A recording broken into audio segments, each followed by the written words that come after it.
అలాగే Jubilee hills ఎన్నికను గెలిచిన జోష్లో ఉన్న కాంగ్రెస్ పార్టీ అండ్ రేవంత్ రెడ్డి గారు గ్రౌండ్లో ఎలాగో పల్లె అంతా కూడా గతంలో రేవంత్ రెడ్డి గారికే పట్టం కట్టింది కాబట్టి, కాంగ్రెస్ పార్టీకే పట్టం కట్టింది కాబట్టి రేవంత్ రెడ్డి ఉండాలి అని కోరుకుంది. ఒక రకంగా తెలంగాణ పల్లె, తెలంగాణ గ్రౌండ్ అంతా.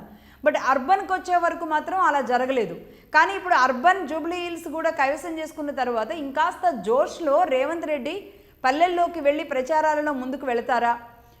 ఇది లేదు అంటే కనుక పల్లెలు ఏమైనా డిజాస్టర్ అంటే పల్లెల నుంచి ఏమైనా తిరుగుబాటు ఎదురయ్యే అవకాశాలు ఉంటాయా చూడాలి. ఎందుకంటే ప్రభుత్వం ఈ మధ్య ఇందిరమ్మ చీరలు, గతంలో బతుకమ్మ చీరలు అని ఇచ్చేవాళ్ళు, బట్ ఆ చీరల్ని అస్సలు బాలేదు అని చెప్పేసి ఆ చీరల మీద పాటలు కూడా రాసి ఆ చీరలు పాత గుడ్డలకి పనికొస్తాయి అని కూడా మాట్లాడిన సందర్భం నుంచి మరి ఈ చీరలు ఎంతవరకు తెలంగాణ మహిళని మెప్పించగలిగాయి? ఈ చీర తెలంగాణ మహిళ ఏ చిన్న ఫంక్షన్కో కార్యక్రమానికో చక్కగా కట్టుకునే వెళ్ళగలిగినంత చక్కగా ఉన్నాయా, బాగున్నాయా అనేది మరి ఈ ఓట్లలో తెలుస్తుందేమో. అంటే ఒక చీర గ్రామ పంచాయతీ ఎన్నికల ముఖ చిత్రాన్ని మార్చేస్తుందేమో అని చెప్పడం ఇక్కడ ఉద్దేశం కాదు. కానీ ఎంతైనా మహిళలకి మంచి చీర పెట్టినప్పుడు వాళ్ళ మనసు సంతృప్తి చెందుతుంది అంటారు. అందుకే ఇంటికి వచ్చిన ప్రతి మహిళకి తమ స్థాయిలో ఒక మంచి చీర పెట్టడం అనేది ఆనవాయితీగా హిందూ సమాజంలో ఉంటుంది.